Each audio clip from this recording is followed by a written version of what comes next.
Welcome to Uncovered. It's Wednesday. I'm Anthony. He is Ron Filipkowski. And together we're about to uncover the MAGA propaganda that is never covered by the corporate and mainstream media. In fact, we seem to be seeing more of that. You know, as things heat up and as America kind of leans more into its fascistic leadership, I do feel that there is this huge kind of gaping hole in the corporate media coverage. Ron, let's start with Iran, because Donald Trump has been encouraging protesters to protest in Iran and claims that he will come to their rescue. I don't believe him. Do you? Well, it's just really reckless and irresponsible. I mean, he should have never sent this post. I think what happened is these protests started in Iran. And by the way, let me just, on a side note, say that a lot of people on the left, a lot of Democrats are not interested in the Iran protests because they view them as being orchestrated by Israel and Netanyahu. And while I certainly think that Israel would help the protesters in any way, or opposition, or try and destabilize Iran in any way that they can, and maybe doing that in this particular situation, I can't emphasize enough. Like, I know a lot of people from Iran, talk to a lot of people. They are very pro-American and they very much hate this regime, especially women. This is a grassroots movement by freedom fighters in Iran. This is not an Israeli Mossad operation. They may be helping, but that's not what this is about. And so when I hear from, some Democrats like, well, I don't really care about the people in Iran because, Netanyahu's behind that. It's like, no, that's not really what's happening here.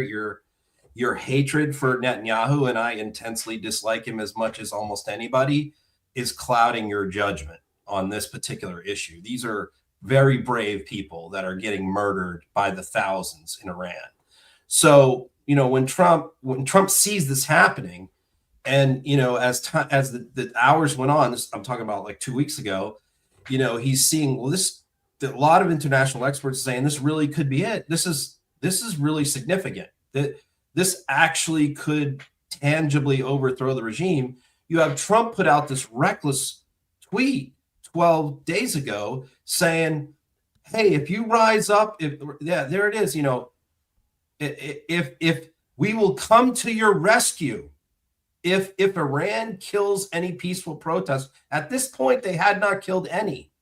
And he's warning them, we will come to your rescue. We are locked and loaded and ready to go. And guess what happened? The protesters got bigger and bigger. The government started firing into crowds with automatic weapons.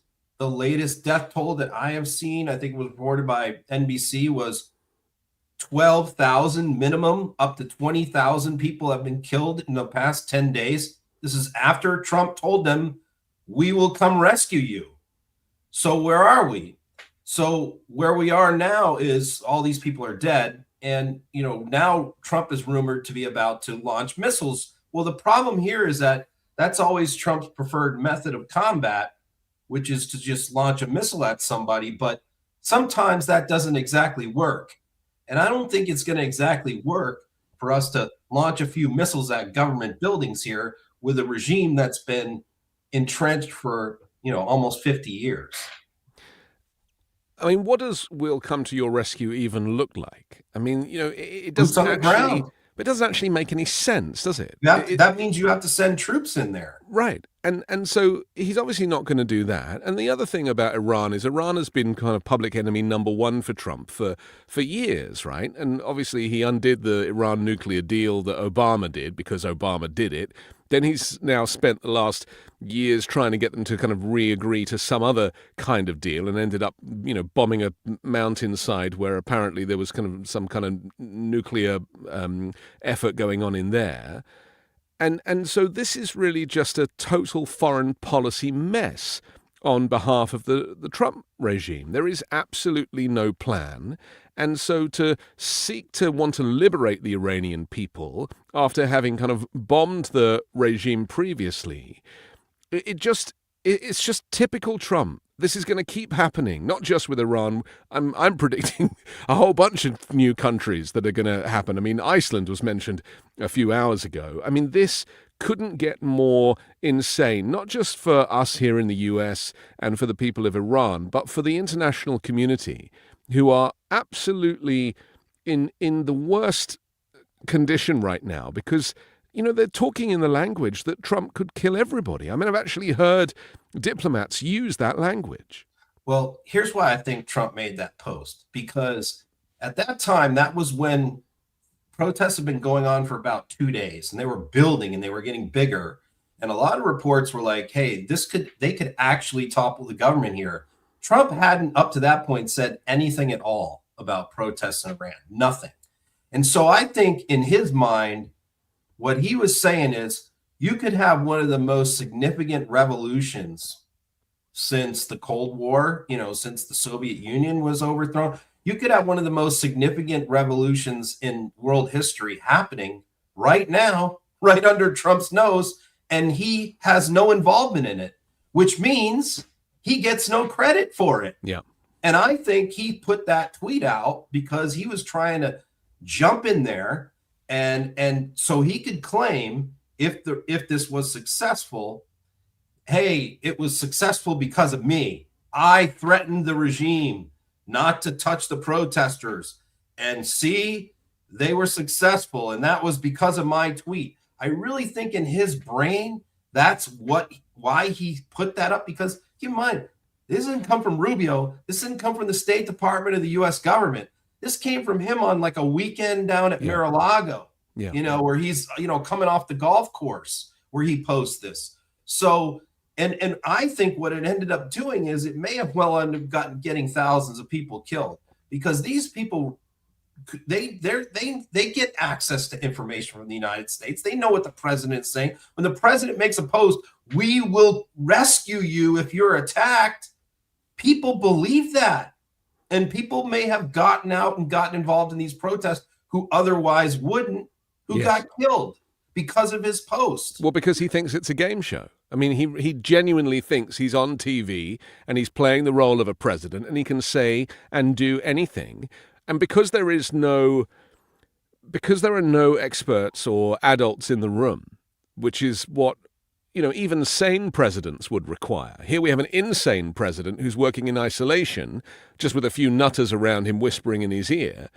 But, an ordinary or normal, I hate that word, but a kind of normal administration, you have multiple levels of filtration about foreign affairs before an announcement is made. From legal affairs and from senior advisors and people who are experts on the ground.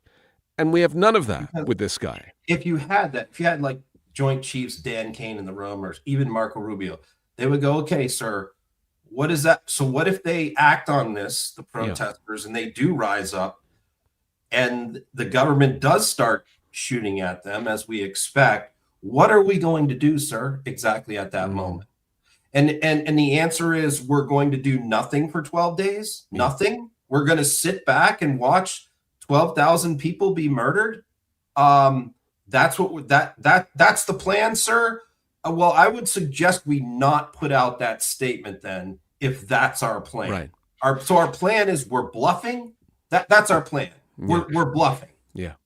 I mean, that we're bluffing, which could get tens of thousands of people killed. Sir, that doesn't sound like a great plan. But that's not how our foreign policy works. It doesn't work like it has always worked and how it works for every other country around. Well, because there is no foreign policy. Trump ripping off a True Social post, right? Over a cheeseburger at Mar-a-Lago. Can I make a suggestion that is probably quite undesirable, but it's just an idea? That what if Trump knows that it's going to get more people killed because he considers Iranians to be people of color and people that he doesn't care for and people that, as a white supremacist, he would rather not have on planet Earth. I mean, is there a macabre version of this where he's actually entrapping them so that they will die and that is beneficial to him? Yeah, I thought that as well. Like, it doesn't break his heart to see gun battles in the streets in Iran between Yeah. protesters and their security forces. And if a lot of people die, I don't think that breaks Trump's heart by any means. Well, it does the work for him in a way. Yeah, I mean, I don't think he cares about that one bit. So sure, you haven't heard him express any grief or stress over these people getting killed, have you? You haven't heard him condemn the mullahs for this. No, you just heard him say, "Oh, he made an announcement today. Oh, guess what? They've agreed not to execute anymore, carry through out with executions. I talked to them. We worked it all out." Not one statement about, hey, the people that you just worked that out with just killed 12,000 people. Yeah. Like, do you have anything to say about that? No, nothing to say about that. Just saying they promised him. Oh, they promised him. They promised him that they wouldn't execute any people that they have in jail right now. Okay, that's wonderful. That's very helpful. Thank you. We should also remember that the Iranian leadership think Trump is an idiot, in the same way that most international leaders think Trump is an idiot, and obviously you have to play along with him to prevent World War III. Right. Yeah, because all the word now is that we're about to bomb them in any hour. That's all I've heard from sources all day long. Like, it's happening, it's ready, and it may happen tonight. It very well might.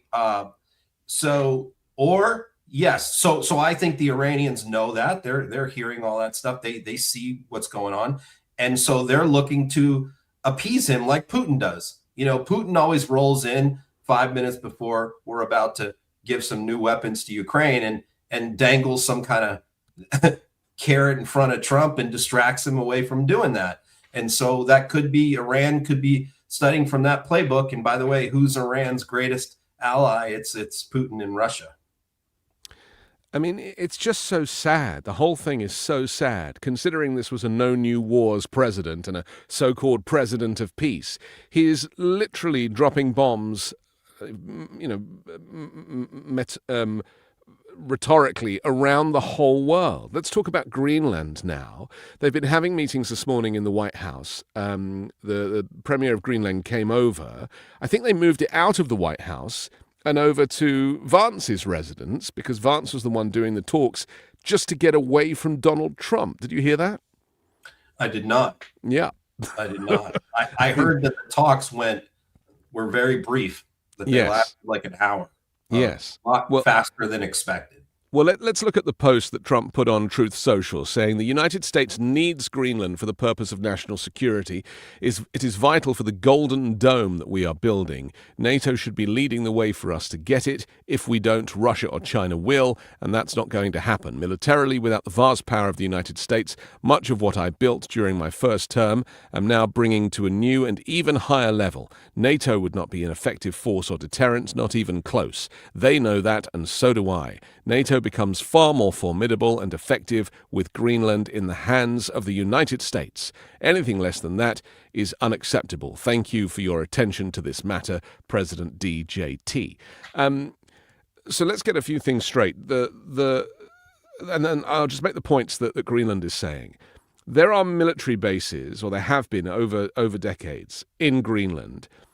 There were tens of thousands of US troops years ago, and they have drawn them down over time, right? So now there's like 150, 180 troops or something there, running the kind of, I think it's the missile defense system for the US. It's not even a missile defense system for Greenland or anything else. It's just for the US. Those bases that they abandoned, that the US abandoned, are still there. The runways are still there. The buildings are still there.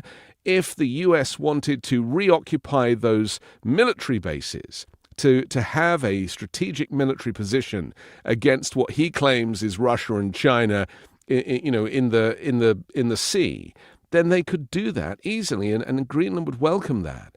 But that is not the history. So he either doesn't know the history, or he is just, again, playing strongman with a country that is supposed to be an ally. Yeah, he knows the history. He's been told, but that's not what this is about. But that is the proof. The proof is what the Danish prime minister and the Greenland premier have been saying for several weeks, for months, over and over and over again, which is, if you want to do anything you want militarily, you want to put massive army units in here, you want to put tanks, submarines, early warning system, missiles, whatever you want to put in Greenland, you are free to do it. We will allow you to do whatever you want. Right. So that's not what this is about. What it's about is Donald Trump wants to own Greenland. It's that simple. He wants to take it over. He wants possession of it. He wants to own it like a piece of real estate, like a hotel. He has been fixated on this for many years, and that's it. Nothing else. He doesn't want to lease it. He doesn't want to borrow it. He doesn't want to use it. He wants to have it, possess it, own it, dominate it. That's what he wants. And that's the one thing, the only thing that the EU, that Denmark and Greenland will not agree to. Meanwhile, the people of Greenland, there's around 57,000 of them. None of them, I think the polling showed that 4% showed an interest in U.S. ownership. By the way, even, you know how we say Trump literally lies about everything? Yeah. Every number he says a lie. Do you remember how much this week he said how many people are in Greenland? No, go on. He said 30,000. So, I just laughed because it's like, somebody told him the number. Right. Well, I heard Stephen Miller he has to change it. Stephen Miller said 25,000. Donald Trump has never once said an accurate number in his entire life. You could go to him and say, sir, he could say, how many people are in Greenland? Sir, there's 57,000. Okay. 5 minutes later, he'll go out and go, there's 22,000 people in Greenland. That's what he does. He has never once cited any number or statistic that has been accurate in his life. The reason this is so serious is because if the U.S.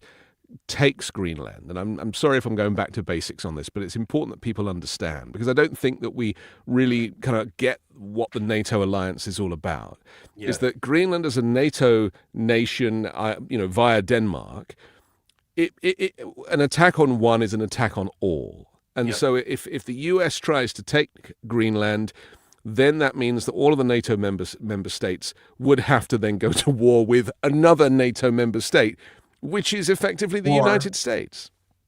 Or leave NATO. So what's at stake? Well, or NATO therefore disbands. So what's at stake here is not just the future of Greenland and its ownership, but the future of this kind of alliance, this incredible alliance that was put in place after the Second World War. That's why Trump is so fixated about this, because it accomplishes two of his life goals. He takes possession of Greenland, right? Makes it 51st state, whatever he wants to do, territory. Make Melania or Eric or Don the governor or the premier of Greenland, and break up NATO because the Republicans in Congress won't allow him to pull out of NATO. So Trump knows that, and he's been trying to find every other way to get NATO to break apart, since his own party won't allow him to just. And that's Putin's interest. That's Putin's instruction. Yeah, and this would do it. This would do it. Taking over Greenland. The people in Europe, the leaders in Europe, several of them have already said that's it. That's the end of NATO if that happens. The fact that we're even having to have this conversation and similar conversations being had throughout the world today, because this is so serious. I'm going to show a clip of Trump on it. Just before I do, I just want to ask you, I think your mic setting is wrong. I think it's getting your camera mic again. So while I'm playing this clip, would you edit your mic settings and select the correct one? Sorry about that. Okay, here we go. I would like to make a deal of, the easy way, but if we don't do it the easy way, we're going to do it the hard way. And by the way, I'm a fan of Denmark too. I have to tell you, and they've been very nice to me. I'm a big fan, but the fact that they had a boat land there 500 years ago doesn't mean that they own the land. I'm sure we had lots of boats go there also, but we need that, because if you take a look outside of Greenland right now, there are Russian destroyers, there are Chinese destroyers and bigger. There are Russian submarines all over the place. We're not going to have Russia or China occupy Greenland, and that's what they're going to do if we don't. So we're going to be doing something with Greenland, either the nice way or the more difficult way. He thinks he's Dirty Harry, doesn't he? You know, we can do this the nice way or the hard way. I mean, he literally is playing the role of a baddie president from a movie. And also, like 500 years ago, 1721 is when Denmark took Greenland. Yeah. Again, it is just totally contradicts reality. By the way, yes, we actually had this negotiation like 100 years ago with Denmark, right, where we actually signed a treaty with Denmark where they gave us the Virgin Islands, which is presently called the U.S. Virgin Islands, right. as a result. Yep. That came from Denmark. Yep. And we agreed they have sole control of Greenland. So that ended that. There's a treaty that says both things in there. You won't try and make any claims to Greenland. You can have the U.S. Virgin Islands. It was done. But everybody forgets about that too. So, I mean, it's insane. The whole thing is insane. Republican, you can't really find a Republican in the Senate that even agrees with this. The latest polling I saw showed 17%. Now, 17% of the Republican Party is seriously mentally ill. I mean, so that accounts for that 17%, which means every other Republican doesn't agree with this. I mean, it's the issue. If you poll do you agree with Trump on this issue, it's dead last as far as like what the American people want. Because it's nuts. I think it's taken the European leaders too long to recognize Trump's insanity and how easily he can do crazy stuff. I think that there's always this false sense of security that if you ascend to the presidency, that means that you must be sane and smart and, have your faculties. And I'm specifically thinking of Keir Starmer in the UK, who I think has been extremely naive about this. And, you and I have often spoken about, and I'm the one who tends to bring up, Trump's mental health and using mental health professionals. And we know that the US media has failed to talk about it because of the Goldwater rule, which is, again, it's an inaccurate reason to not have him committed or even to talk about how ill he is. This stuff is nuts. And normally, a normal president or, even a president that I hated, like George Bush, for example, wouldn't dream of doing any of this stuff, from Iran and Greenland and Venezuela and now Iceland and Canada and everybody else, Cuba now, of course, and anybody else that Trump is seeking to upset. There are no limits to his insanity. And it's very frustrating that mental health professionals do have foresight and have warned us, and yet this is where we are. I think that the mistake that they made too is the same mistake that a lot of middle of the road, squishy, American voters who don't watch the news or follow politics made. Is the same mistake that European leaders made, which is they looked at his first term. Yeah. And they said, well, he just talked a lot of shit back then, but he didn't really do that much. That was, but what they failed to account for is his first term, he was, by the way, less mentally ill. He's since really lost it. That's number one. But number two, surrounded by a foreign policy and national defense team that was an old guard, veteran, Republican establishment group of people. Right. Conservatives. Pompeo, Esper, all of these people were old pros and they reined him in. General Kelly, they constantly, as we have learned from all the reporting in the books afterwards, they constantly told him no. He had all kinds of harebrained schemes like the stuff that's happening now. And they were always telling him, you can't do that, sir. We can't do that for this reason, this reason.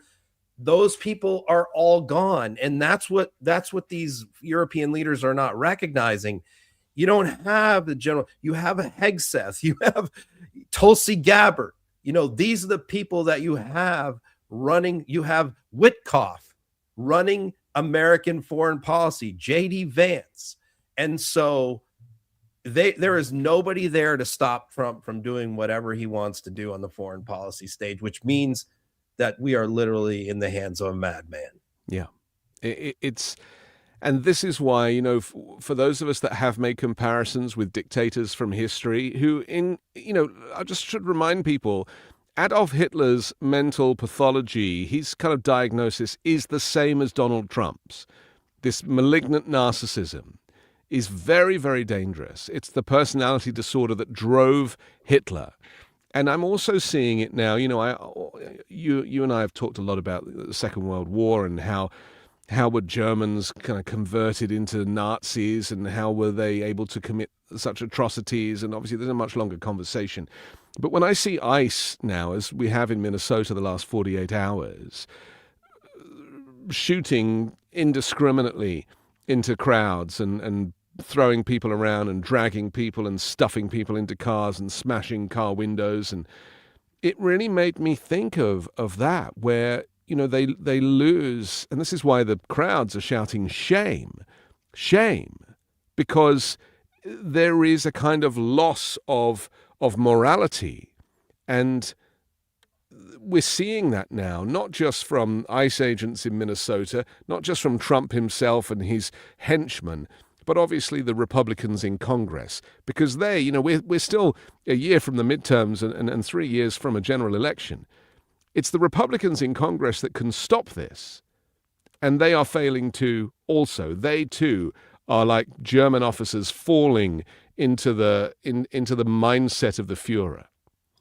So when Trump, asked for the ICE budget to be doubled, for the ICE and Border Patrol, we back then, this was June, July, it was a long time ago when he first made that budget request in the one big beautiful bill, that we talked about the fact that what he may be doing here is not really, this really isn't necessarily really all about deportations. No. This isn't really all about needing more people out there to round up migrants.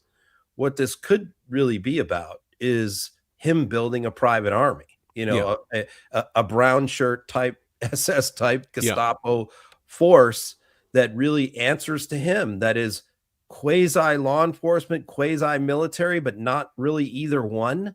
It's kind of in this gray area where we don't exactly know what they are. And so you have this massive new, and so what do we have going on? We have all kinds of new people. We're doubling the size of this agency. We're hiring everybody off the street, minimal qualifications and background checks.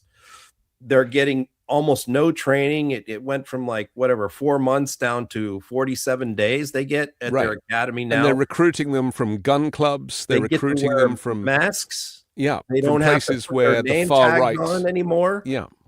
And you have Stephen Miller and Trump and others barking away on TV, telling all of them and Noam, telling all of them that they have complete immunity from all prosecutions and they can do whatever they want.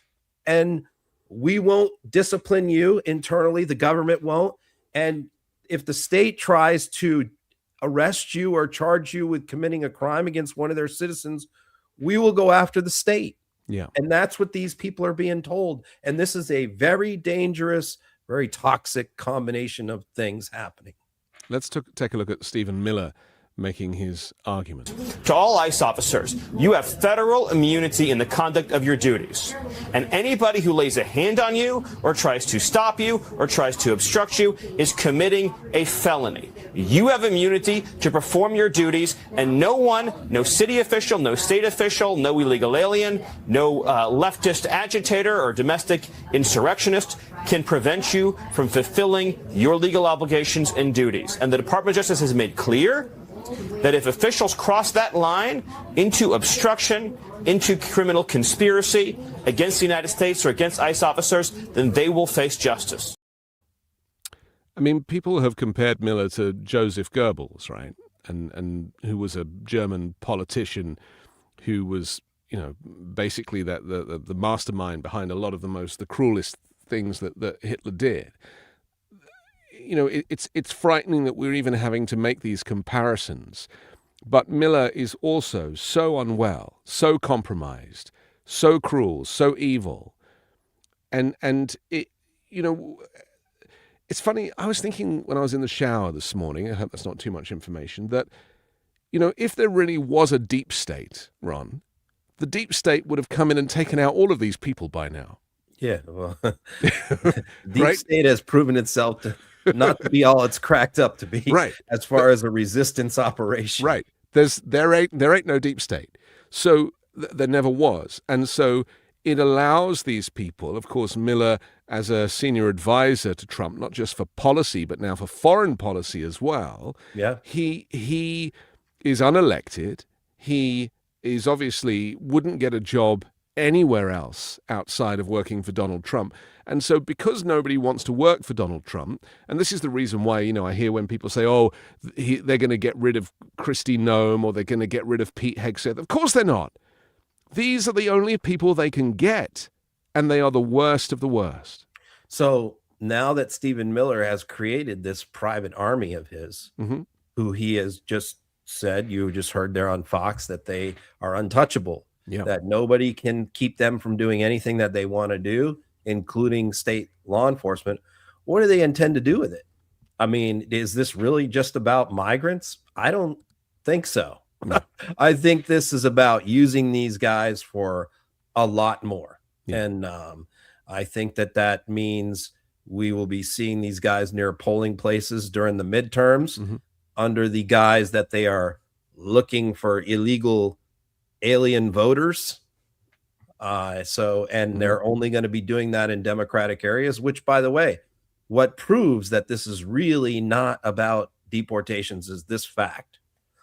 Every major operation they've done has been in a blue area. Yeah. And the vast majority of migrants in the United States are in the South. They are in Florida, Texas, Georgia. They are in southern states, North Carolina, Tennessee. And yet ICE is not really operating very aggressively in those areas. They are not doing these big surges. Where are they? Portland, Oregon, Minneapolis, Minnesota. You're talking about cities that per capita have some of the smallest migrant communities in America. Yeah. So why aren't they going into Texas and Florida? Why are they doing this in these blue cities? Because it's not really about rounding up migrants. It's about intimidations, threats. It's about pulling federal funding. Hey, if you go after our people, we'll pull your funding from you. That's really what this is about. The migrant thing is the excuse. Well, he said earlier today, I think, that he doesn't want migrants, what was it, like stealing from the economy or something?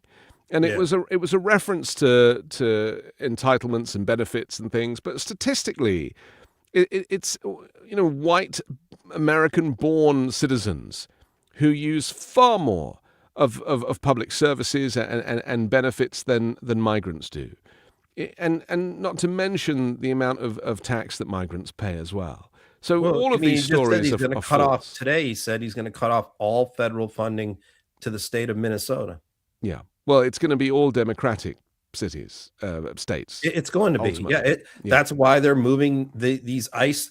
They're moving these ICE raids into Democratic areas to try and provoke incidents. Yes. And it could also be, which I hear a lot from Republicans these days, to invoke the Insurrection Act. Yes. Because they were, I think that what they were really hoping was huge riots in Minneapolis after this murder, so they could invoke the Insurrection Act around the United States. That's really what they're salivating to do. But I think that didn't happen for a couple of reasons.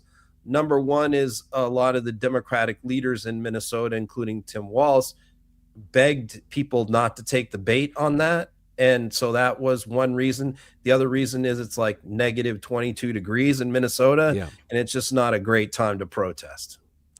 I just want to take something you said earlier about, this private army. This is obviously what it looks like. People refer to them as the Gestapo or the SS or the Stasi. So there's that. But if you add the ballroom into the equation, and we've kind of hinted at this previously, building this fortress, this bulletproof fortress, where he let slip that he was going to hold the inauguration. Well, of course, he doesn't get to choose where the inauguration is held unless he plans on inaugurating himself. And so, I think you're absolutely right. I think that a combination of building this private army and at the same time building this fortress in D.C. I mean, there was another rumor I read that he wants to kind of give D.C. to Peter Thiel to run it as one of these kind of cities, I hadn't heard that, but yeah. I mean, nothing would shock me. Nothing shocks us anymore, but that is definitely where it's heading. Let's talk about these prosecutors in Minnesota and D.C. who've resigned over Nicole Good's investigation. Of course, we should remember that after the shooting, it was Minnesota that wanted to do the investigation. Tim Walz was very public about this and then said it's been taken from us. It's been taken by the FBI. They want to take it. Well, this is Kash Patel's FBI, of course, another one who is very much one of Donald Trump's henchmen. So everybody knew that the investigation would not be a genuine one and would probably fall in favor of the man who fired the gun.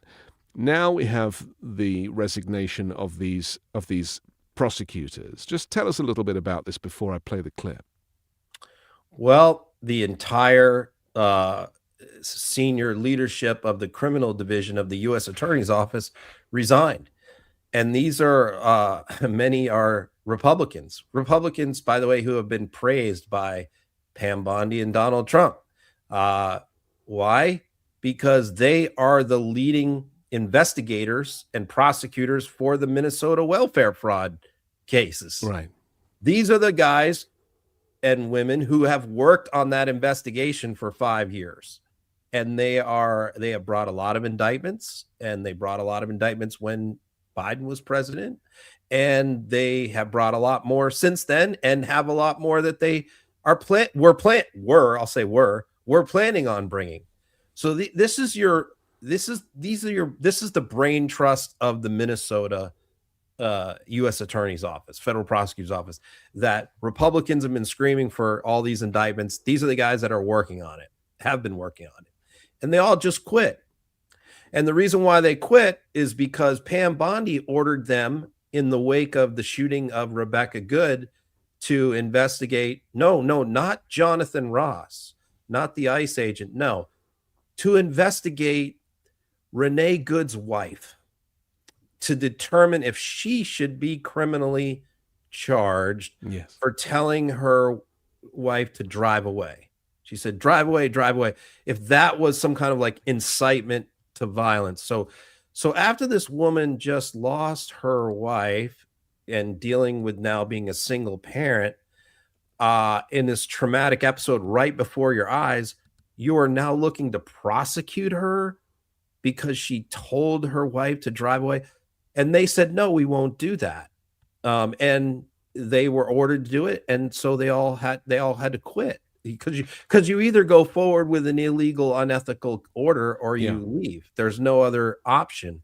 And so they left. And so now the result of that is that Department of Justice is scrambling, that they just have this major welfare fraud investigation going on and everybody running it just quit because they wanted them to go after Rebecca's wife. Renee Nicole Good. Renee. Yeah, I'm sorry. Okay. I've been saying Rebecca. Yeah. Let's take a look. Him out. What made him decide he didn't want to be there anymore is, at least as far as I can tell with the facts that we currently have, overreach, in my opinion, by the Justice Department. The wife of the deceased woman has gone through something really, really traumatic. Her Brian, I think this is not good news for Minnesota taxpayers. This guy was hard charging on that issue. And it appears that what forced him out, what made him decide he didn't want to be there anymore, is, at least as far as I can tell with the facts that we currently have, overreach, in my opinion, by the Justice Department. The wife of the deceased woman has gone through something really, really traumatic. Her spouse has been shot dead. Now, I think, sadly, tragically, it was a clean shoot. I think that these were radical activists. I think there's no question about that. I fully support the DHS surge in Minnesota for a number of reasons. I've defended all of that. But to go a step further, I think, strategically, politics, optics, these things do matter in terms of public perception of all of it.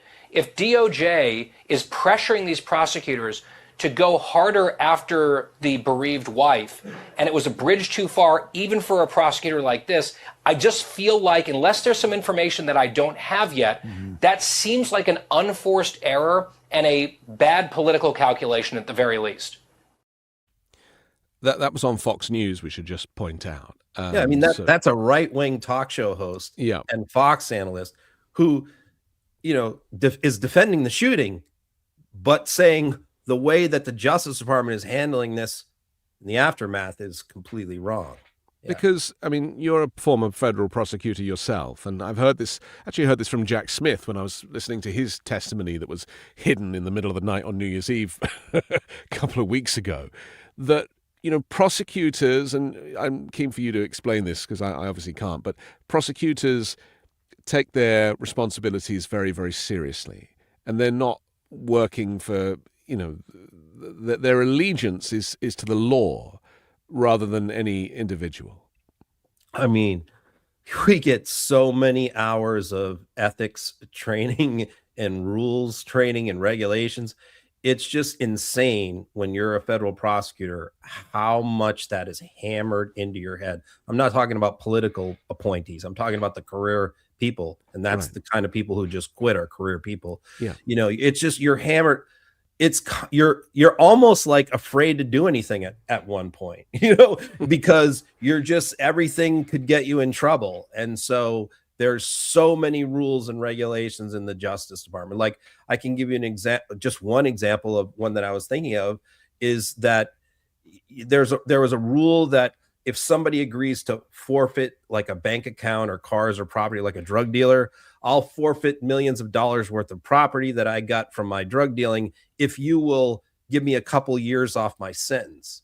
And that is strictly illegal. You can't do that. A federal prosecutor. Now, that might sound like something the general public might be like, yeah, okay, fine. That sounds like a cool deal. But no, that's actually like illegal to do if you're a federal prosecutor. So there are so many rules like that. So when these people were ordered to go after the wife of this person, they felt so strongly that was illegal, immoral, and unethical that they ended their careers and walked out in the middle of probably the biggest fraud investigation in the history of the state of Minnesota. And they were running it. And that's why the Fox guys are upset, because they're like, we've been yelling for this Minnesota fraud stuff to be prosecuted. These are the guys that were doing it, and you just got them to quit over this shooting. You posted a tweet about the types of people that are being employed by ICE. We kind of touched on it earlier. You wrote, I think it's probably a bad idea to put clearly unhinged, angry psychopaths in federal law enforcement positions. I've been rewatching the video of Renee Nicholgood's murder, as tragic as it is. And every time I watch it, I see new things, including this individual. I'm not sure if we're allowed to say his name, although it's been published multiple times, but walking away seemingly quite relaxed. And it occurred to me that in order to be able to execute somebody at point blank range, which hopefully you don't do very often in your profession, that it might affect you in some way. And he seemed just to kind of saunter off quite happily. They're now claiming that he got hit by a car and he has internal bleeding, and they're running his whole story now, which, if anyone's seen the video... CBS is. Yeah. Right. Citing government sources. Government sources, that's right. But this could turn out to be the next kind of line of defense. But, I was thinking about the far-right individuals. I mean, this guy was a kind of 10-year, had a 10-year tenure in this position. He wasn't a rookie. But if they are recruiting kind of far-right nationalists who don't like people of color and who don't like people from the LGBTQ plus community, and they see an obviously gay couple, as Renee's wife was, by the car and was in and out of the car. My fear was that what we're starting to see is this kind of retribution campaign that Trump has basically given these people permission to do. Yeah, I mean, you make a good point. I was a criminal lawyer for 29 years, and I saw many thousands of body cameras or dash cam videos of police officers in action and police officers being filmed by bystanders as well. That, maybe 10,000. Okay. I was also taught at the police academy for 9 years, was director for 3 years, and taught about all this stuff. And so what I'm saying is, like, it takes a lot to shock me on a police video, because I've seen so many, but I'm really shocked by the behavior I see by ICE agents. I mean, the kind of behavior that if a regular deputy sheriff or city cop anywhere in America behaved in this way, they would be fired. They would be at the very least suspended. The kinds of things I'm seeing, like, routinely in these ICE videos every day, literally would never happen at a local agency, or that officer would be fired.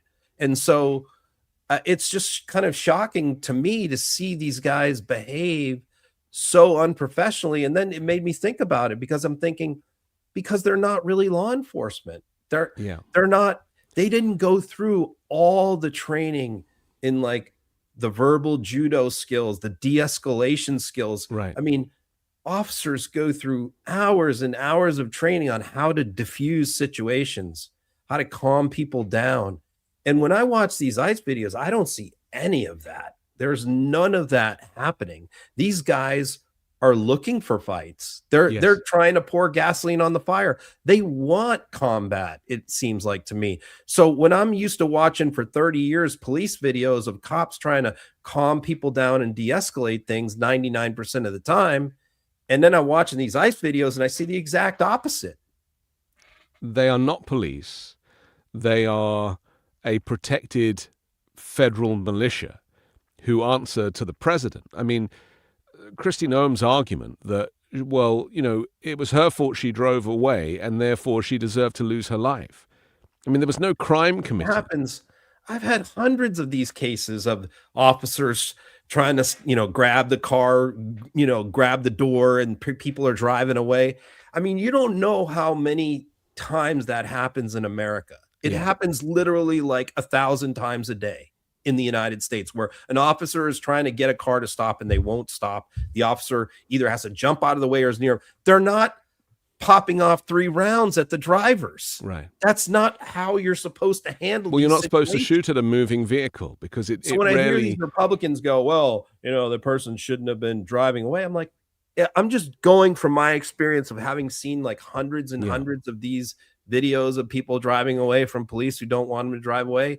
None of them ended in gunfire. I mean, maybe like 3 out of a couple of thousand. This is highly, highly unusual. And I know, my first thought was, I know there's cops all over the United States who watched that video who said, oh my God. Yeah. Like, there's no way that should have happened. I guarantee you, if you honestly put cops under oath, like behind the scenes at a dinner or whatever, 90% of them would say that was a bad shoot.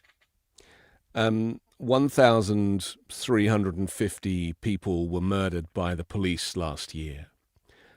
44 police officers lost their lives in the line of duty with firearms. Do you know how many police or how many people were killed by police in Europe last year, Ron? I'll say like 12. Yeah. It's nearer 0. Yeah. And that's the reality. Only in America do police kill civilians, whether they're criminals or not. It is truly remarkable and should never. The vast majority of police officer deaths in the line of duty are car accidents. Yeah. They're not gun battles. Yeah. Yeah.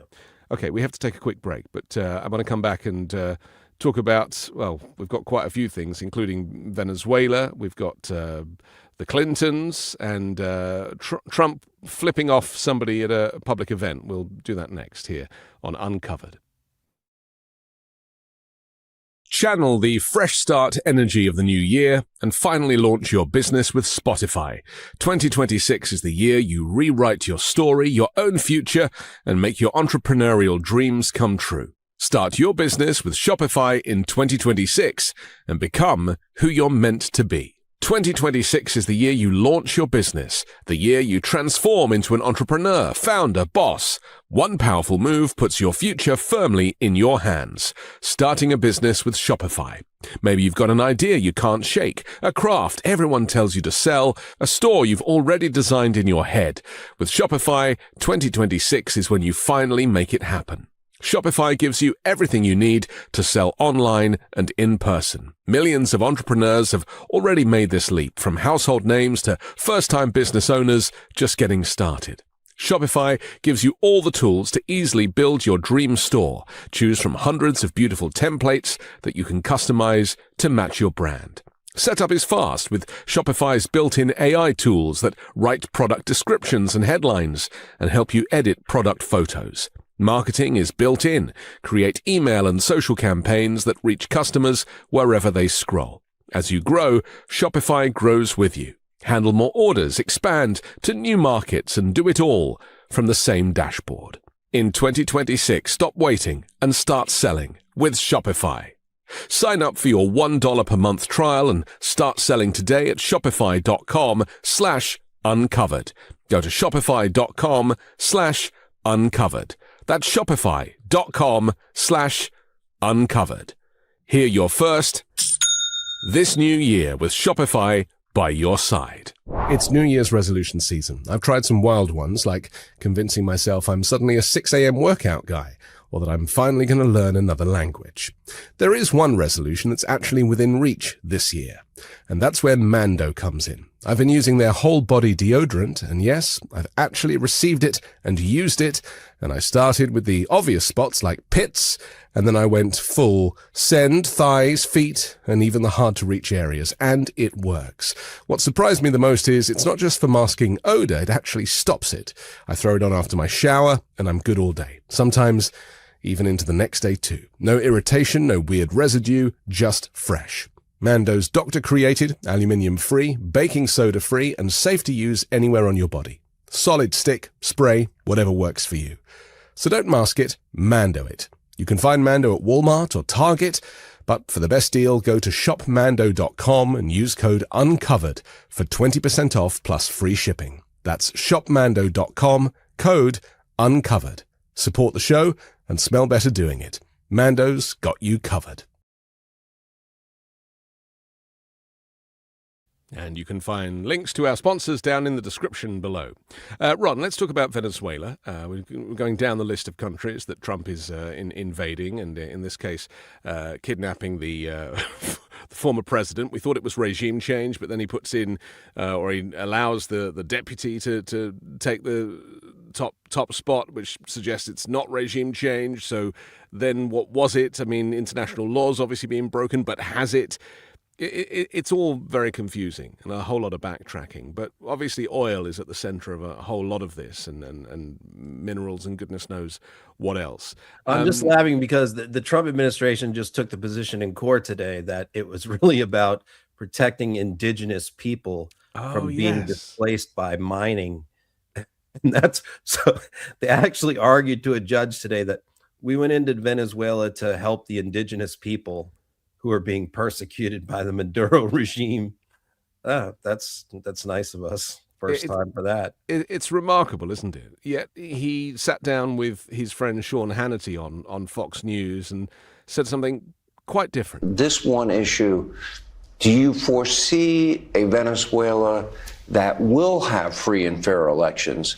And I would have little doubt that the opposition would probably win handily if they were free and if they were fair. Yeah, I do see that. I think that's happening. But before we do that, it's going to take a while to do. We have to rebuild the country. They couldn't have an election. They wouldn't even know how to have an election right now. The country's become third world, and they wouldn't know how to have an election right now.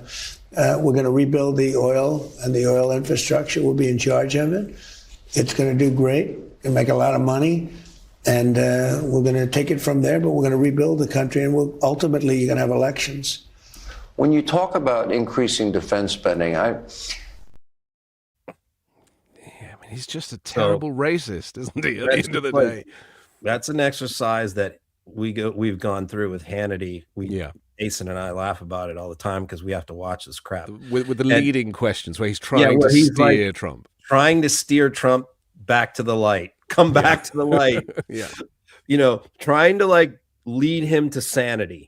I'm hearing bad things, and keep in mind, Hannity lives down in Palm Beach. He's hangs out at all these Republican dinner parties and stuff down there, and who is at these parties is a bunch of Latin American Republicans who are very passionate about liberation and democracy in Venezuela, and who were celebrating, shooting off their fireworks when Maduro was yanked out of there, thinking, okay, Machado is going to be put in power, the opposition, this is going to be freedom and democracy, people dancing in the streets. And here we are, 2 weeks later, and the Maduro regime is still running Venezuela without Maduro. and so Hannity's probably got, I know the Latino Republican community very well in South Florida, and he's got them in their ear. I'm sure Rick Scott does too, and Marco Rubio has them in their ears, going, when is this going to happen? When is it going to happen?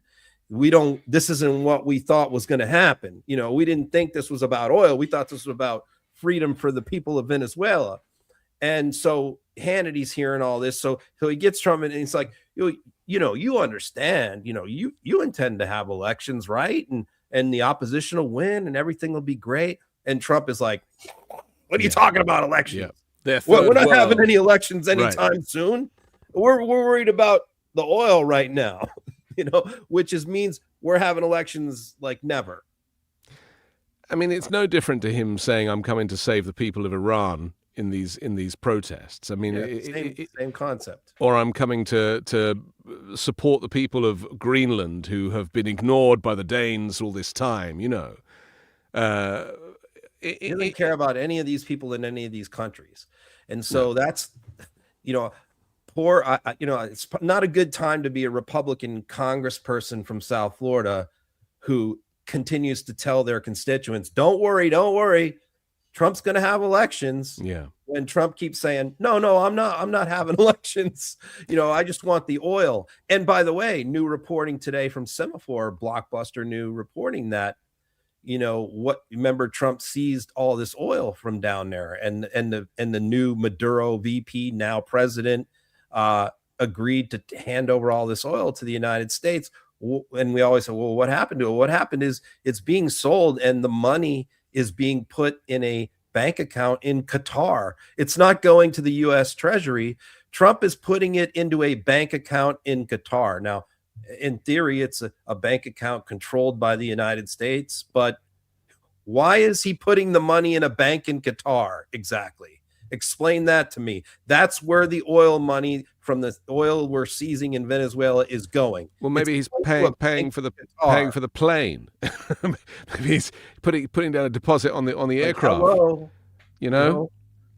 This is how is this even happening? Where again, you don't have Republicans in Congress saying a word. This is the corruption word that we talked about last week. How corruption really is at the forefront of every move that is being made. Trump wouldn't say or make any announcement unless there was something in it for him. And some things he dresses up as liberation or generosity, but ultimately it's pure corruption. There's a total mess with these oil executives. I mean, there was that ridiculous meeting where he got up in the middle of the meeting and went and looked out the window at the ballroom, where he just totally started misfiring, sundowning, and goodness knows what else. But let's listen to the boss of ExxonMobil talking about these supposed commercial ventures for them in Venezuela. With respect to Venezuela in particular, we have a very long history in Venezuela. In fact, we first got into Venezuela back in the 1940s. We've had our assets seized there twice. And so you can imagine to re-enter a third time would require some pretty significant changes from what we've historically seen here and what is currently the state. If we look at the legal and commercial constructs and frameworks in place today in Venezuela, today it's uninvestable.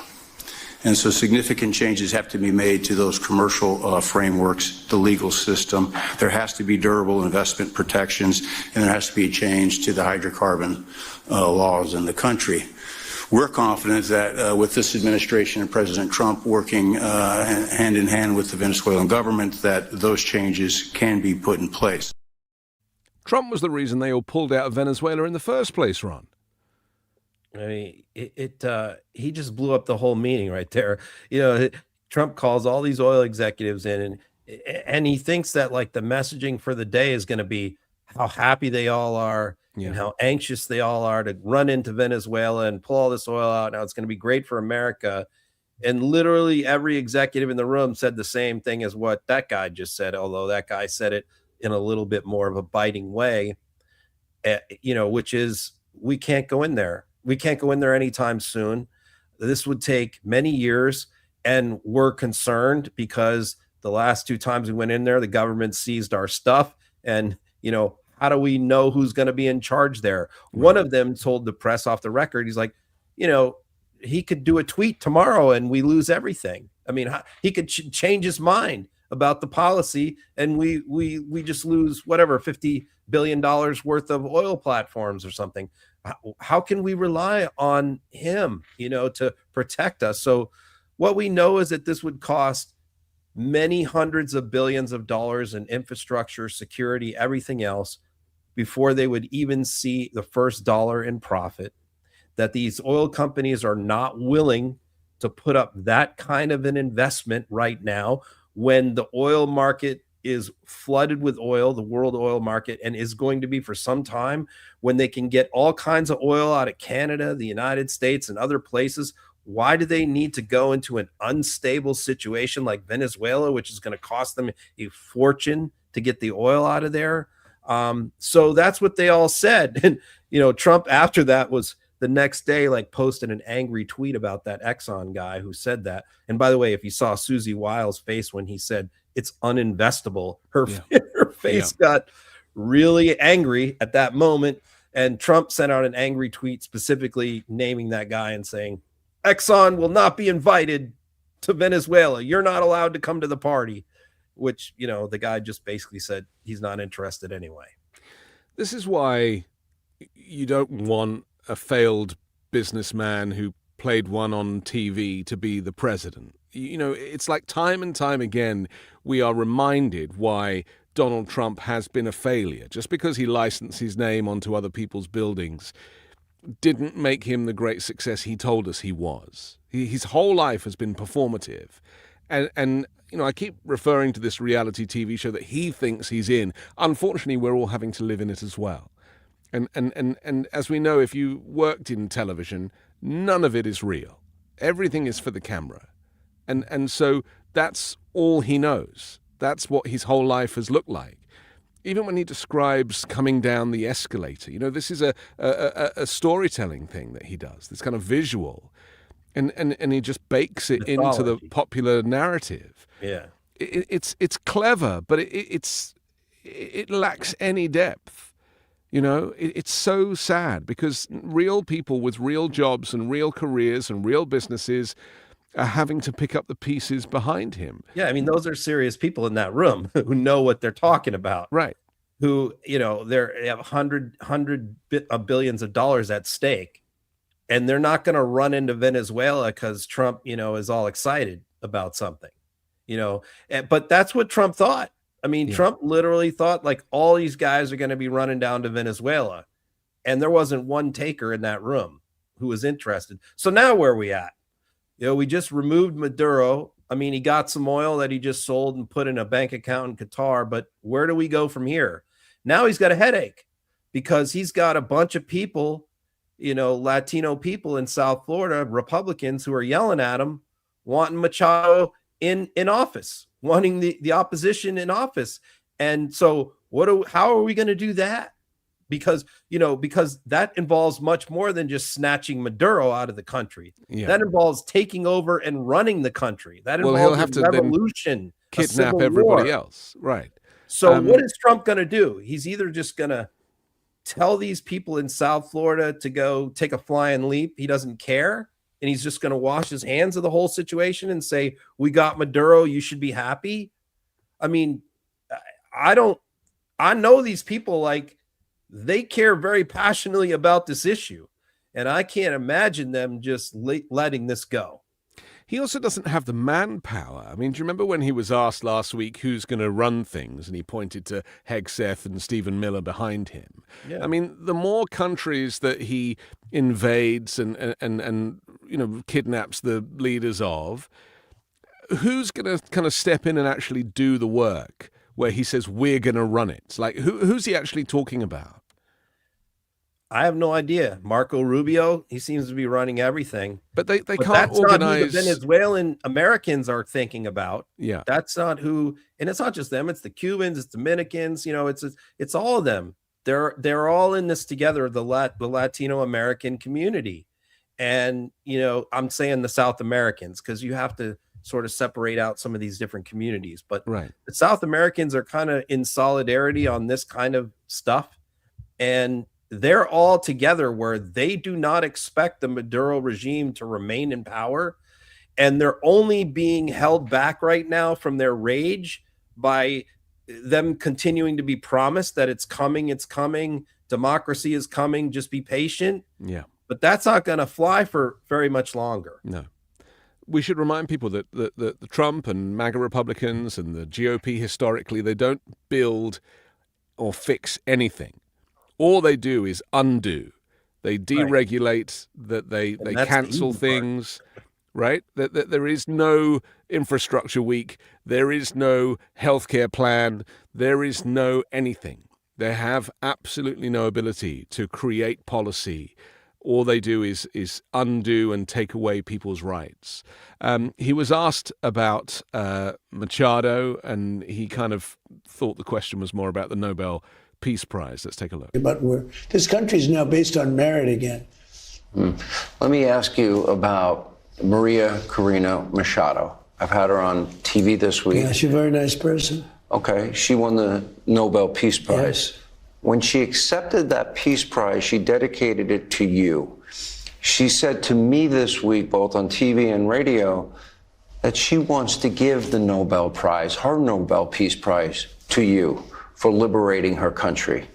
In 2023, she won over 92% of the vote to be the leader of the opposition. Maduro kept her off the ballot.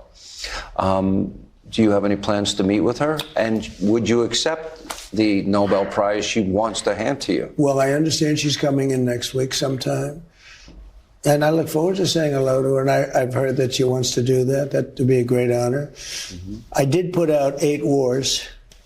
8 and a quarter, because Thailand and Cambodia started going at it again. So I'll put the list up. I give a quarter, so it's you put the list out as a hell of a list. But I've stopped 8 wars, and I think it's been a major embarrassment to Norway. Now I don't know what Norway has to do with it, but that's where the committee is located. A lot of Norwegian people, and it's been a very big embarrassment to the country of Norway. Whether they have anything to do with it or not, I think they do. They say they don't. But, when you put out 8 wars, in theory, you should get one for each war, okay? Because some of these wars were going on for 30 years. The Norwegian Nobel Committee have reiterated that you cannot transfer a Nobel Prize from one recipient to another. It cannot be gifted. That would not be acceptable. And that he ain't ever getting a Nobel Prize. I mean, this is almost the reason why he's kind of going around the world causing trouble, in the hope that one thing might come good for him, and therefore he can kind of claim a legitimate peace prize. Whatever the Nobel Committee said means nothing to Donald Trump. Yeah. He could care less. So, I mean, look, what would any person in his position, any other normal human being say in response to this gesture of this woman? They would say, okay, look, I appreciate that. That's very kind of her to say those words, but no, I'm not going to accept. That's her award. She deserves it. She earned it. I think I was deserving too, but she's the one who got it. It's her award. I'm not going to take this woman's award. It's a lifetime achievement kind of thing. It's a major issue. But no, that's not Trump. No, he says, yes, I heard that's what she plans on doing. And I'm very happy to accept it. In fact, not only am I happy to take her medal, because, she's got that gold medal, and that's what he wants. See, he wants the medal, right? Whatever Norway says, certificates, that don't matter. No. He wants the gold medal. And so he said, not only does he say, yes, I'm going to be very happy to take that medal off her hands. He says, and by the way, she should give me that medal. And that's not some act of graciousness or generosity on her part. I deserve that medal. That's my medal. I should have had that medal to begin with, is what he's saying. So all she's really doing, so she thinks, I want the U.S. to put me in power. I want the U.S. to hold a free and fair election, which I will win. And so I know Trump is obsessed with this damn medal. I'll bring my medal. I'll give him the damn medal. I'll have another one made, right, and maybe that'll make him happy. But here's the reality of it is, she's going to walk in there tomorrow and she's going to give him her medal. And it's going to be one of the most disgusting viral moments around the entire world. They'll be showing it in little shacks in China. Yeah. They'll be like little fish docks in fish side bars in Thailand, where they will be laughing and howling, watching the TV in the hut, showing Donald Trump putting on, I don't know if it's got a ribbon on it or what, but waving this medal around, and he will literally be a laughing stock to billions of people all over the world. It will be one of the most viral moments of his life is about to happen tomorrow when he accepts this medal. And why is Machado going to get nothing out of it? Because Donald Trump already thinks he deserves that medal, and she stole that medal from him. And all he's doing is taking back what was stolen from him. So she is going to get absolutely nothing. But what Trump is going to do is is make himself a laughingstock on a scale I don't think he's ever done before on any other issue. This is something that is going to reach people in every corner of the planet. I don't know if you heard at the very beginning of that clip, we just heard like the end of the last question. I'll just play the very beginning of it, where he says we're respected around the world. But this country is now based on merit again. Let me based on merit again.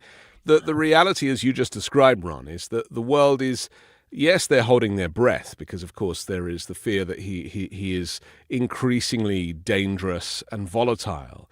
But also, he is a laughingstock because he is ridiculous, and he is probably the dumbest person in America. And just because he was on TV, and just because he convinced people of his skill set by telling them. I mean, if you're smart, you would never tell someone you're smart. He spends his whole life telling us how brilliant he is. So when I predicted this to the guys in our chat, and said this is going to be the biggest viral moment, perhaps of Trump's entire political career, they were like, "Well, the FIFA trophy. Look, this is not the FIFA trophy or the Israel one. And Don't forget the Israel blew medal up and went crazy too, right? Yeah. Right. But this is the Nobel Peace Prize, not some made-up, invented trophy by the FIFA dude. Right. This is something everyone has heard of. You could go to people in Nigeria, Zimbabwe, Mozambique. Everyone knows what the Nobel Peace Prize is. And when they see on their TV screens in every town in the entire world, Donald Trump taking this woman's Nobel Peace Prize medal from her, this is going to get billions of views. We will be a laughingstock on a scale that has literally never happened before. What will the fallout be amongst MAGA Republicans and Trump's base, though? How do they see this? They want nothing. They are a little bit annoyed by you have your paid influencer type on social media, whatever. Ignore them. Even the serious Trump supporters are like, what are you doing, dude? Why are we doing this? What are we doing? Right. Like, what is this obsession with the peace? No, they very much think he deserves the Peace Prize medal and all that for starting 8 wars. Of course. Yeah, I mean they'll defend that stuff all day long, and Donald Trump should have won. Yet that they will say. But as far as him taking this woman's medal, no, you don't hear any of them defending that. I do get a sense that he is starting to lose support from some of the kind of diehard. Not just in Congress, but even in popular culture. As we know, the second most popular podcast in the world is the Joe Rogan show, after the Midas Touch podcast. And even he went on air the other day and said that, he didn't feel that this kind of ICE army was doing the right thing. Let's have a quick look. You don't want militarized people in the streets just roaming around, snatching people up, many of which turn out to actually be U.S. citizens that just don't have their papers on them. Are we really going to be the Gestapo? Where's your papers? Is that what we've come to?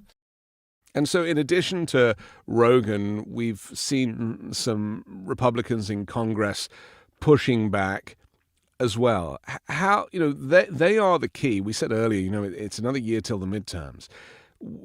They are the key to stopping this man before he causes a third world war.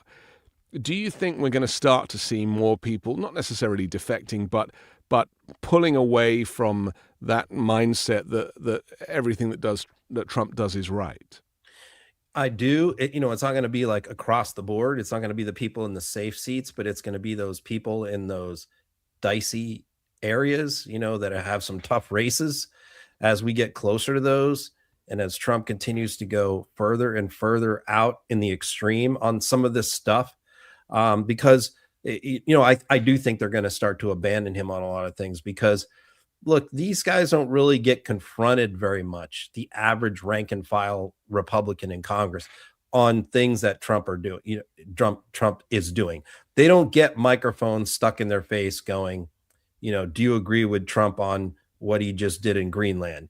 Whenever they do, oftentimes they'll roll their eyes, or they'll go, no, I don't want to talk about that, or I didn't see it, or, they'll duck and dodge. But you can't really do that once you start running for re-election, and you have to start doing a lot of interviews in local TV and local media and town halls. And, those guys can hide from all that stuff right now, but the closer they get to their to the midterm elections, they're not going to be able to hide from that stuff. So I think what you're going to see then is a lot of them trying to distance themselves from a lot of stuff that Trump has said and done. But the problem for them is they've waited so long that I don't think it's going to work. I don't think that any voter is going to listen to Mike Lawler or any of these clowns, Kevin Kiley in California, and go, yeah, I believe that you really are opposing Trump, because you're now claiming to do that, because you didn't do that last year when it mattered.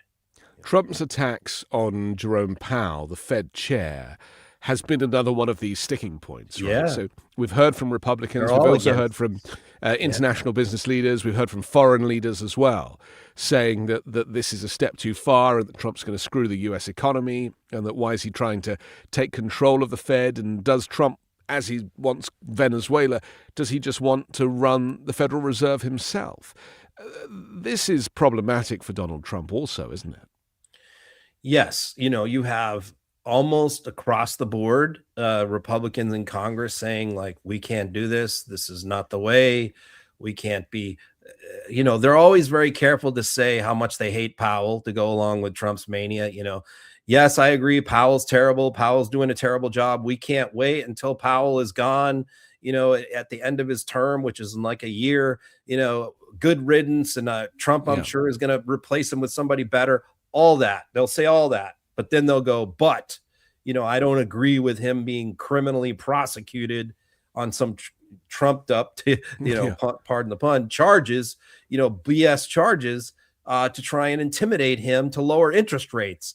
We don't criminally prosecute the person in charge of monetary policy in the United States because he refuses to lower interest rates. That's not what we do. That's what dictators do. That's what authoritarian regimes do. That's what banana republics do. It's not what the United States does.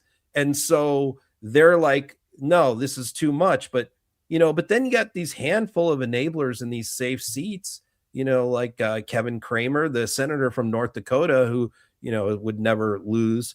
And, he's on there basically just saying to Powell, he said the quiet part out loud on Fox. He's like, Powell, just lower interest rates or resign and we'll leave you alone. It's like, you just admitted that the whole prosecution is political. Let's take a look. Maybe pulling back, but maybe the point should be, if you're the attorney for Jay Powell and you want to avoid an indictment, how about you go to Jean Pirro and say, I'll make a deal. I'll step down today if you'll drop the investigation today. To me, that would be a win-win for everybody. Well, I'd love that. I mean, we've all talked about getting him out of there. And then Larry Kudlow just supports so if a him. Democrat wants Trump's chair out in 3 years and he just threatens to prosecute them, Kramer's going to go, well, maybe he should just resign, so they'll drop the case against him. I mean, this is where we're at. There's a story that didn't get a huge amount of attention that is worth talking about. This is the one with the FBI executives who got a search warrant to search a Washington Post reporter's home as part of an investigation into a government contractor accused of illegally retaining classified materials. And agents searched her home and seized her phone and a watch. This again, we talk about fascism and the leaning towards the kind of Nazification of the U.S. government, but to cross the line into journalists and investigative journalists and people that are reporters and that kind of thing. I mean, just explain why this is kind of crossing the Rubicon and how important this is. So this is something that just broke today, and we're still, information's still coming in. Trump commented on it. So, when it first breaks, you're like, somebody inside the Department of Defense got arrested for passing along top secret information to a reporter. Okay, well, that sounds bad. And they arrested that person and they raid the reporter's house. So on the surface, you're like, okay, well, maybe it's justified. If you got some guy passing along nuclear secrets to a reporter, that's really bad. But as details are starting to trickle out, and I expect we'll have a lot of information in a couple of days from her and her attorneys, here's what we have learned. We've learned that the information was about the boat strikes in Venezuela, sounds like. Maybe this is how the information got out about second strike on the boat, or one of those, something to do with the boat strikes. It doesn't seem like this reporter ever published any classified information. So why are they going after her? Well, that to me is the next big part of the story, because as it turns out, she actually just wrote an article 3 weeks ago in the Washington Post, day before Christmas, where she said, I am known as the government whisperer in the media, in DC media, because I have developed the largest group of confidential sources inside the U.S. government across many agencies, not just the Pentagon. And she said in this article, she's like, I have developed over 1,600 sources of people who have contacted me, who are providing me information, career employees across many agencies, about what the Trump regime is doing behind the scenes. So I think that is the article that probably led to her phone being seized, because I think the government very much wants to know who those 1,600 people are who are communicating with this reporter. And that's why they seized her phone. It's not really about whatever information that this guy passed on to her about the boat strikes. I think that has nothing to do with it, because you're not going to prosecute the reporter for that. She didn't do anything with it. And she didn't commit any crime by receiving it. So what this is really about, I think, is they are trying to get the names of the sources, which is a very Vladimir Putin kind of move. Well, they hate leakers. And then they're going to go after those people and get them out of the government. I mean, there'll be no one left in the government at this rate. They'll all be working for ICE. That's the only job that the government is currently offering, it seems. Okay, we don't have long left. A couple of quick stories, though. The Clintons have been subpoenaed to give evidence about the Epstein files. Through their lawyer, they've refused, and they say the whole thing's a sham and blah, blah, blah. I mean, this could be problematic because it is a bipartisan investigation. Is that right? Well, it's interesting that Comer has honed in on Hillary and Bill here, because obviously you have hundreds and hundreds of names of people in the Epstein files, but Comer wants a public spectacle. And, if you bring in rando businessman from Florida or New York, that doesn't get a lot of eyeballs on the hearing. But if you bring in Bill Clinton and Hillary Clinton and for a hearing about Epstein, well, the whole country is going to watch that, right? And that's what Comer is after. So that's why he's really going after Bill. And Bill has said, look, first of all, there's absolutely no reason for Hillary to be involved in this whatsoever. The excuse that they're using to bring her in is totally ridiculous. Hillary has nothing to do with any of this. This is just being done to humiliate Hillary as revenge for 2016. That's all that it's about as far as she is concerned. Right. But as far as Bill goes, I mean, the thing is, like, of all the former presidents out there, Bill Clinton has the best relationship with Donald Trump personally of any of them. They actually, famously get along. Donald Trump has never really said very much unkind about Bill. Hillary, yes. Bill, not so much. And I think that that's kind of unusual. Maybe they each both know a lot about each other. Yeah. They're holding over each other's head. But, but they want that spectacle of bringing in Bill. But the dangerous thing here is, look, if we're going to establish a precedent now of where Congress is going to bring in former presidents and start interrogating them on national television, which we have never done before, on things like Epstein or pardons or anything else, well, that precedent has just been set for Donald Trump in 2029, assuming he's still alive, and hasn't eaten so many cheeseburgers. Yeah. Let's take a look at James Comer. Unanimously by the committee in a bipartisan manner, we will move next week in the House Oversight Committee markup to hold former President Clinton in contempt of Congress. Yeah, good job. With that, be happy to answer any questions real quick. Mr. Chairman. Anybody on the committee? Roll out bringing Donald Trump in for an interview. Well, in this investigation? President Trump has answered thousands of questions about Jeffrey Epstein. In fact, I would say today, you all ask him questions every day. He answers questions every day about Epstein. Well, you can't bring in a current president of the United States, and you all know that. So, but President Trump has answered thousands of questions about Epstein. I bet today, at some point, some of you all will ask President Trump questions about Epstein. He answers those questions.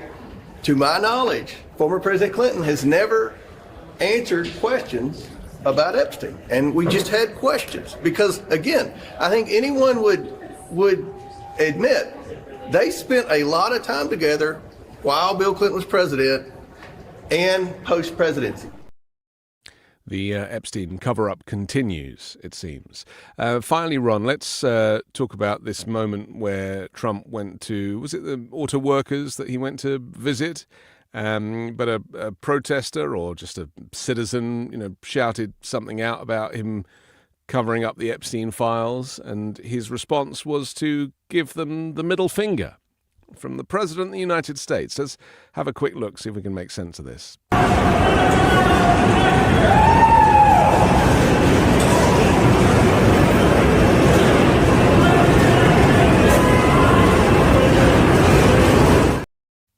Very nice. What a lovely man. Yeah. So, I mean, we found out it was a Ford United Auto Worker Union member who yelled at him, "You're a pedophile protector." I know a lot of people, Democrats on social media, have an issue with him yelling protector. He should have just left it at pedophile, but that's all right, because look, there are a lot of Republicans, Trump supporters, who do not believe that Trump is a pedophile, but they believe he is a pedophile protector. So for all we know, this guy could be one of those. They believe he's protecting his friends, right? So there's plenty of Republicans who believe that part of it, even though they don't believe Trump did anything. So we don't know, but the bottom line is, of course, what Trump wanted done to that person. I'm sure he insisted that Ford track him down. They tracked him down. They placed him on administrative leave, all that. Right. But the union came forward today and issued a very strong statement saying that they are 100% protecting their guy. They're going to go to the mat for him. And the last I checked, they put up a GoFundMe for him. This guy did not put it up for himself, but one of his buddies did. And it's got, I think the last time I checked, $250,000 in his GoFundMe. So Trump gave him the bird and made the guy $250,000. Okay, we have to leave it there. We're not going to set up a GoFundMe, but we are going to invite you to comment down below, share the show, download the audio podcast that drops later tonight, and Ron and I will come back next Wednesday and bring you another Uncovered. Have a good week. Thanks, Ron. All right. See you next week, everyone.